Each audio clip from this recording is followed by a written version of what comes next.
السلام عليكم ورحمة الله وبركاته. أعوذ بالله السميع العليم من الشيطان اللعين الرجيم. بسم الله الرحمن الرحيم. الحمد لله رب العالمين، والصلاة والسلام على سيدنا ونبينا ومولانا أبي القاسم محمد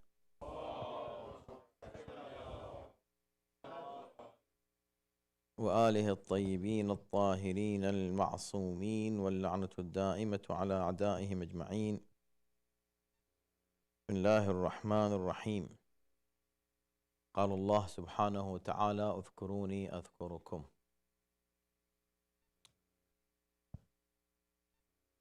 So if you remember that last week we actually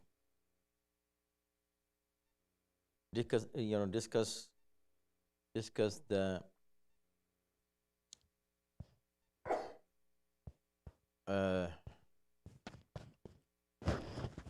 issue that how can we actually keep the momentum of Ramadan after Ramadan, because in Ramadan everybody has the mood of doing good things, but it is a training period after passing the Ramadan. What you feel different from before Ramadan. This is very important to check yourself, to take your own account. I'm not going to repeat what I said before. We have discussed that already. I'm coming back to our discussion on Dua Kumail. Dua Kumail, as you know, is a application that was taught by Mawla Amir al-Mu'mineen alayhi salam.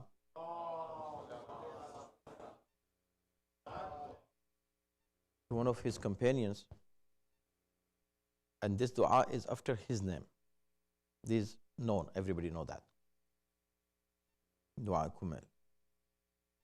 So every sentence of this dua, as other du'as that have been narrated from our A'imma alayhimus salam. There are so many du'as, so many supplications, especially supplications from Imam Zain al-Abidin alayhi salam. Those supplications are apparently supplications. Dua means you're asking Allah subhanahu wa ta'ala for something. Allah give me this and that. But this, while asking, while supplicating to Allah, A'imma alayhimus salam, when they teach a dua, they're actually teaching you and giving you a lot of wisdom within those few sentences of dua that Imam is teaching us. So every single sentence, stop there, reflect there, see there, what does this mean? And you will find so much comfort for yourself and so much wisdom for your mind. So we reach to the sentence in which Imam is teaching us that when you ask Allah subhanahu wa ta'ala, talk to Him. So say this: Ya ilahi wa sayyidi wa rabbi aturaka mu'adhibi binarik. So this is a fact, and Quran has made this clear, and Islam is very clear about it, that anybody who does anything wrong, وَمَنْ يَعْمَلْ مِثْقَالَ ذَرَّةٍ, equal to an atom wrong, yarah, he is going to see it. See it means it is going to be tangible there. And your amal is going to come into a visible, visible existence. It will exist and it will be visible. Your amal will be visible. Oh, this is my amal, this is my amal. In various shapes. I don't want to enter into that. Is very detailed discussion by itself. And it needs some more discussion. It's called Tajseem A'mal.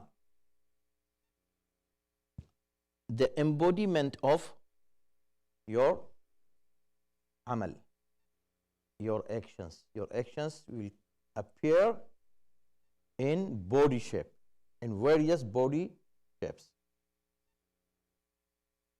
There is different issue, but it will appear. Yarah means you will see it by yourself, not you will hear the verdict of Allah subhanahu wa ta'ala. It's not about just verdict, but you will see. Maybe you will see the video that has been recorded. We don't know how you will see the amal, but amal will be in front of you. When this is true, then always keep in your mind that whatever you do good, it is not according to what Allah subhanahu wa ta'ala has done good to you. So you cannot recompensate Allah's ni'mat with your good deeds, which means never think that you deserve Jannat. You can, of course, you are a mu'min. A mu'min is always between fear and hope. You can hope that. You anticipate that Allah subhanahu wa ta'ala is going to reward me. Why? Because He is Adil and He is Rahim. So I expect that Allah subhanahu wa ta'ala will send me to paradise. I expect. Okay, when you expect, how you expect that? Not because of my amal, because I am so good. Because Allah is so compassionate. Because of Allah, not because of me. If I go to paradise, this going to paradise is not because I deserve it. No. Because Allah subhanahu wa ta'ala, because of His compassion and His rahmat, He made me go to the paradise. On the other side, there is Jahannam. Everybody is going to go to Jahannam. So we discussed this passage of this dua is very delicate, in which Imam is asking Allah, أَتُرَاكَ مُعَذِّبِي بِنَارِكَ?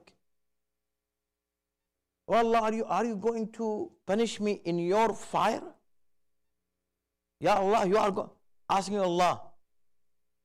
Who you are to ask Allah? Who you are to question Allah for His actions? But no, so this is a kind of munajat. You are talking to Allah out of love to Him, and your trust in His rahmat, in His compassion, that He loves human being more than as a mother loves her children. More, no comparison. You cannot say how many times more. In some riwayat, we find that 70 times more. 70 times more than mother. Allah loves people. Allah loves His creation. 70 times. 70 times is too much. But again, we cannot limit Allah's rahmat into 70 or even 100 and 1,000 and million.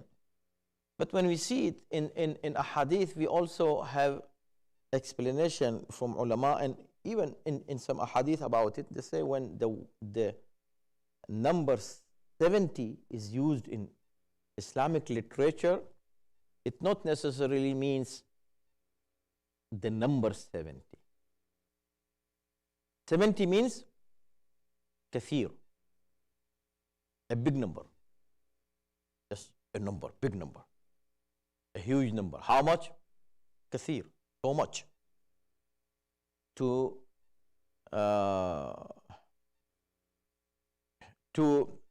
describe something as so much, you can say 70. As we use it in our language, we say, I told you 70 times. You didn't tell him 70 times and you counted that. No, 70 times, many times. I told you many times. 70 times I told you, don't do it or do it. So 70 is not number. 70 is a a symbol of so much. So Allah loves His creation so much more, many-fold more than the mother. When this is true, now I know that Allah is going to punish me for my bad deeds. I deserve that. It is His justice to punish me. When He is going to punish me, where He is going to send me? To Jahannam, to His fire. There are just two places, Jannat and Jahannam. There is another place, it's called the Araf. But for sinners, of course, it is Jahannam. So if I do a sin, and I don't know how many times I have committed how many sins, I have no idea. And especially, see, you might be able to control yourself from sins that belong to you yourself. It could be still easy. But the sins that you commit by violating the rights of other people is most likely to happen every day. And you don't even realize. You might have talked to somebody in harsh, attitude. You might have, hurt somebody's feeling. You might have done a backbiting, or even you heard somebody doing ghibat, and you just heard it. We don't know. Many times you don't even, you are not intending to do that sin, and it happened. But it happened, you did it. And especially for others. And that sin is not forgettable. Allah is not going to forget those sins. Unless the person who you violated his rights, He will forgive you.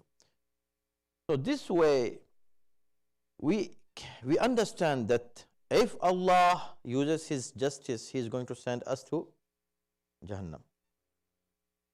Now, Imam said, talk this way to Allah. Now you have a reference, one reference only, one thing you can talk and you can present to Allah subhanahu wa ta'ala when it comes about being punished in Jahannam. Remember, for I think many weeks we discussed that, every sentence. Ilahi, aturaka mu'adhibi binarika ba'da. Are you going to punish me in your fire? He's going to punish. But you are arguing with Allah? No, it's not argument. It's asking Allah, out of the love that I have for Allah and the trust that I have in His mercy, oh Allah, are you going to punish me in Jahannam? Ba'da tawheedik? Why He should not punish you? What you can ask Allah subhanahu wa ta'ala, what you have to present to Allah subhanahu wa ta'ala and say, oh Allah, I did this good deed. Are you going to punish me? Only one thing. Tawheed.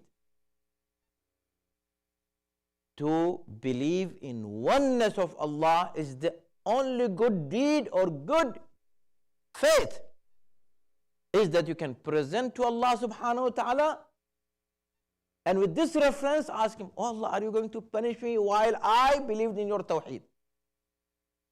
See, it shows the importance of Tawheed.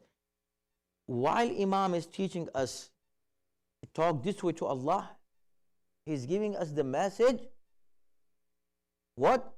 The Tawheed, oneness of Allah. Believe in Allah's oneness, in absolute oneness of Allah.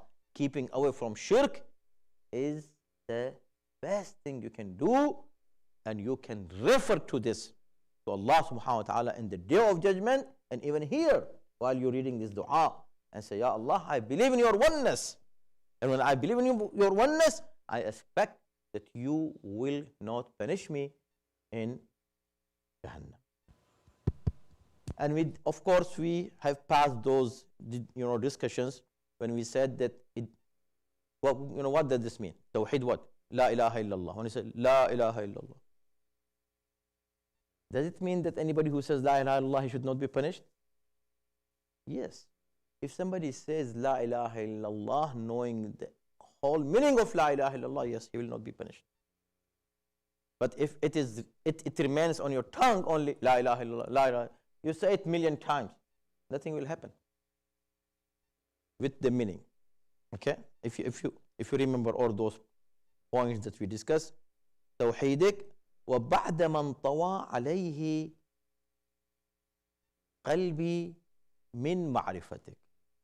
Not only I am saying La ilaha illallah, but my heart actually, my heart accepts with true ma'rifah.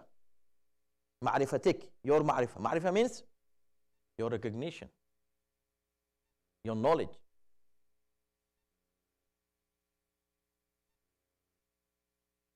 Okay, very good. Good question. He's saying this qalbi, my heart actually accepted your tawheed. So what does heart mean here? Is it heart, my heart, here, literally, or it means mind? So in Quran, the word heart has been used for both. When you see lahum qulubun la yafqahuna biha, they have hearts, but they don't think with those hearts. Do you think with your heart? You don't. You think with your mind, right? It means Quran has used qalb in the meaning of this qalb, heart, and also in the meaning of your brain, your mind. Which actually, we can conclude it in this way, that qalb, when Quran uses qalb, it refers to your faith. Your faith should come in your heart. Wholeheartedly you accept your faith. Wholeheartedly accept it, but with reasoning. So both will work in order to make you a faithful person. Heart and mind, both, they work together. And that's why in Islam, and alhamdulillah, especially Islam, which is explained by Ahlul Bayt alayhi salam, the teachings of Ahlul Bayt are all within these two, heart and mind. Heart and mind. When you say heart, it refers to emotions. And when you talk about mind, it refers to logic. So in Islam, logic and emotions. We have in the religion of Ahlul Bayt both. This majlis is the whole format of majlis. In the beginning, in the alim, he speaks what? Logical discussion. He gives you reasoning for things. He speaks, he talks on rational basis. And then, in the end, he brings you to emotions.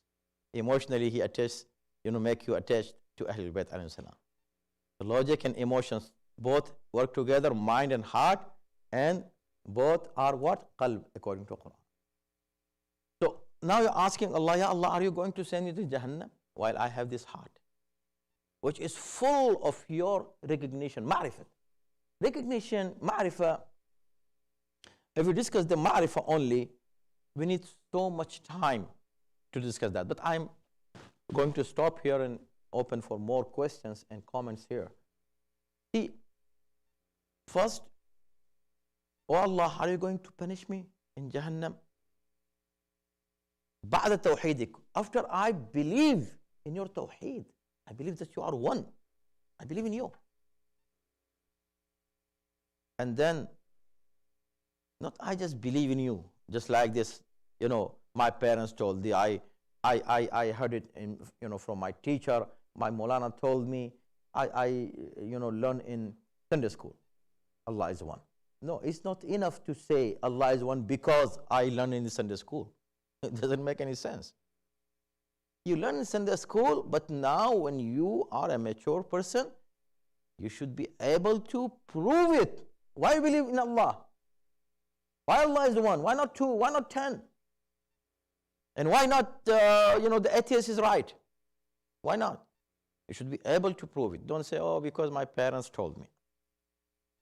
So, it's called ma'rifah. Ma'rifah means you know with knowledge and logic and reasoning anything you believe in. Your faith is not just because you heard it from somewhere, you read it somewhere. It is strong. It's strong in the sense of knowledge and wisdom and reasoning and rationality. Right? This is ma'rifah. Inshallah, we'll discuss next after this. So the conclusion of this is that you can only expect to go to Jannah and be safe from Jahannam with only one reference. Don't say, I did this good deed, I was offering salat, I was doing hajj, I was doing this, I was giving charity. These are all those things good, and Allah will reward you for every single thing. But you cannot mention it in front of Allah subhanahu wa ta'ala. You cannot say, I did this good deed. Only one thing you can mention, and that is Tawheed of Allah subhanahu wa ta'ala. That is the only reference for you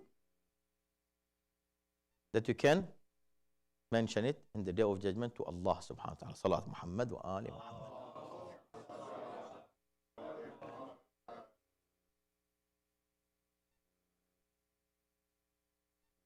Wa alaikum assalam.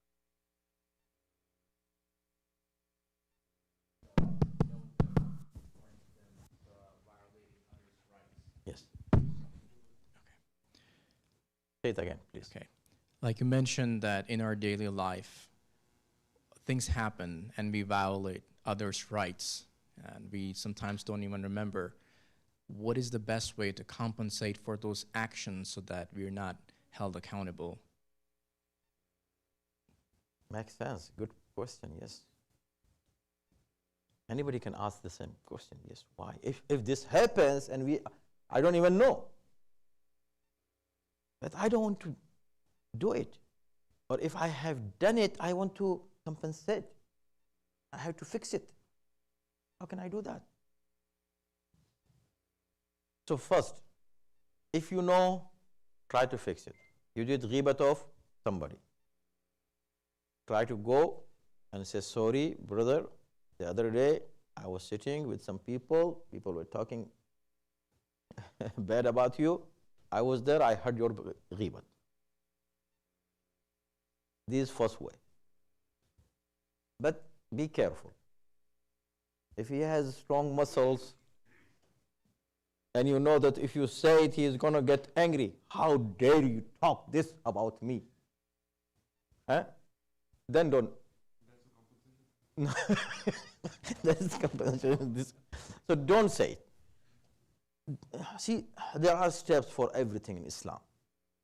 You have to check that if you go and talk to him and ask for forgiveness, is good. This is the first step you can do. But if you see that if I ask for forgiveness, it may, the situation may get worse. And he's, instead of, forgiving me, he's going to start asking me so many questions. Who was there?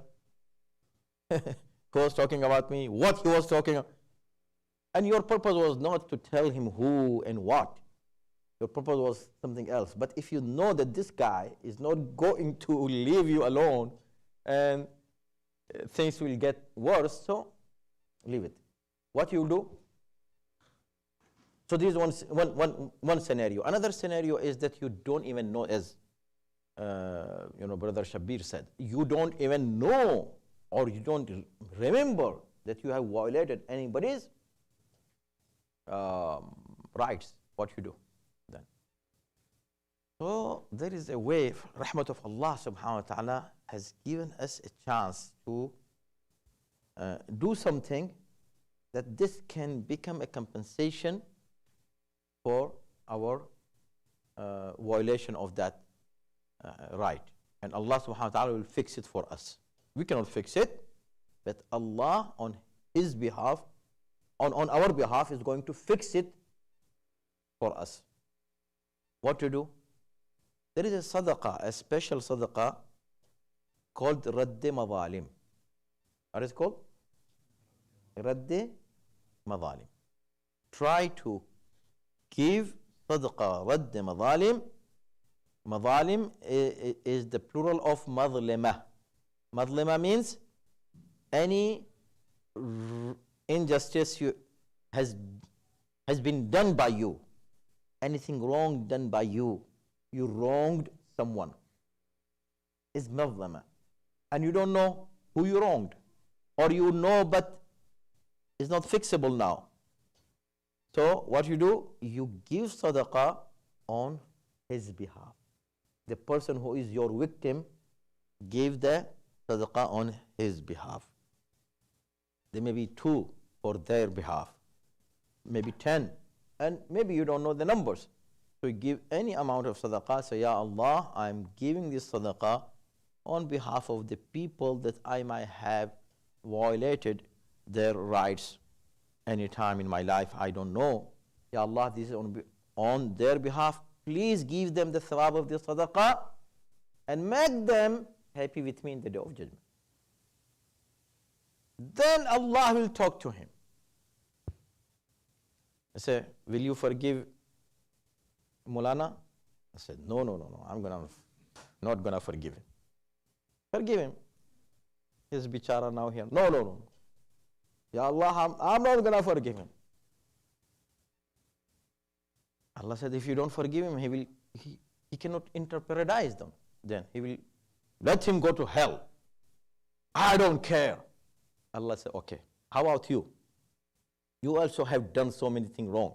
No, Allah, please forgive me. Okay, I will forgive you, but you should forgive him first. But Ya Allah, he has done this wrong. Okay, fine. He has given you a gift. And that gift is going to protect you from hellfire. You. Do you want to go to hellfire, or you want this gift that this Maulana has given you, that you are angry with? What do you prefer? Yes, Ya Allah. What is the gift? He said, this is the sadaqah he gave on your behalf. You might have given so many sadaqah, but I did not accept your sadaqah, but I accepted his sadaqah, not for him, but for you. And now I will give you this much in Jannat if you forgive him. He said, Ya Allah, of course I will forgive him. For sure I'm going to forgive him. He will happily forgive me. Correct? So this is called what? Radd Madalim. So try to have a budget for Radd Madalim. Don't ask me how much. It depends on how much you do wrong with people. Okay? It is up to you. Salam Muhammad wa ali Muhammad.